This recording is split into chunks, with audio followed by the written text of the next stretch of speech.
नमस्कार साथियों, dictation start होगी 3 सेकंड बाद। स्टार्ट। जनतंत्र में स्वतंत्र और निष्पक्ष चुनाव पहली शर्त है। हर चुनाव से पहले निर्वाचन आयोग इसका बढ़ चढ़कर दावा करता है। मतदान की तारीखों के ऐलान के साथ ही आदर्श आचार संहिता लागू हो जाती है, जिसमें किसी भी प्रकार से मतदाता को प्रलोभन देना, उसे भड़काना या उकसाना वर्जित होता है। मगर अब हकीकत प्राय इसके उलट है। पिछले कुछ दशक से शायद ही कोई ऐसा चुनाव हो जिसमें प्रत्याशी मतदाताओं को रिझाने के लिए उपहार स्वरूप कुछ न कुछ देने का प्रयास न करते देखे जाते हों, चाहे वह पंचायत चुनाव हो या फिर लोकसभा का। सब में अब यह परिपाटी सी बन गई है कि प्रत्याशी अपनी क्षमता के अनुसार मतदाताओं को नकदी, वस्त्र, मूल्यवान वस्तुएं, शराब, नशीली चीजें आदि बांटते हैं। अभी 5 राज्यों में चल रहे चुनावों में निर्वाचन आयोग ने 1000 करोड़ रुपए से अधिक की नकदी, शराब, मूल्यवान वस्तुएं आदि जब्त की है। बताया जा रहा है कि यह जब्ती पिछले विधानसभा चुनावों से 4 गुना अधिक है। 2014 में करीब 300 करोड़ रुपए मूल्य की वस्तुएं और नकदी जब्ती की गई थी। इस बार अभी तक 1018 करोड़ रुपए मूल्य की जब्ती की जा चुकी है।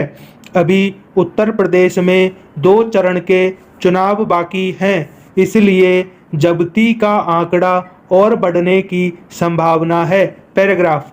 चुनाव में इस तरह मतदाताओं को नकदी और वस्तुएं बांटा जाना एक तरह से उन्हें रिश्वत देकर अपने पक्ष में मतदान करने को प्रलोभित करना ही है।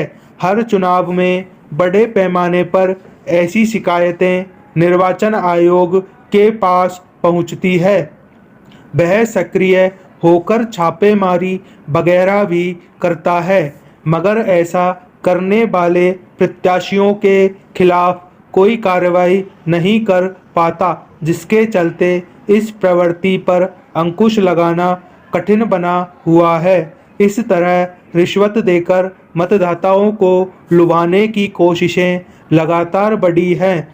करीब 10 महीने पहले उत्तर प्रदेश में जिला पंचायतों के चुनाव हुए, जिनमें अनेक ग्राम प्रधानों ने शिकायत की कि उन्हें जबरन लाखों रुपए की नकदी बांटी गई। कुछ ने तो नोट की गड्डियों के साथ चित्र साझा करते हुए बताया कि चुपके से उनके तकिए के नीचे पैसे रख दिए गए थे, मगर ऐसी शिकायतें पर किसी प्रत्याशी के खिलाफ कोई दंडात्मक कार्रवाई हुई हो, एक भी उदाहरण नहीं मिलता। यह ठीक है कि इस तरह की चीजें प्रत्याशी खुद नहीं बल्कि उनके कार्यकर्ता बांटते हैं, पर जब नकदी और कीमती वस्तुएं जब्त होती है तो यह तो स्पष्ट होता है कि वे किसके पास से मिली हैं। पैराग्राफ। दरअसल चुनाव कराने की जिम्मेदारी निर्वाचन आयोग को तो है, मगर किसी प्रकार से दोषी पाए जाने वाले प्रत्याशी या जीते हुए नेता के खिलाफ कोई दंडात्मक कार्रवाई करने का अधिकार उसके पास नहीं है। इसलिए वह महज प्रत्याशियों और पार्टियों को चेतावनी या नोटिस देकर अपने कर्तव्य की इतिश्री कर लेता है। ज़्यादा से ज़्यादा यह होता है कि अगर किसी नेता ने भड़काऊ या आपत्तिजनक भाषण दिया तो उसे कुछ समय के लिए प्रचार से रोक देता है।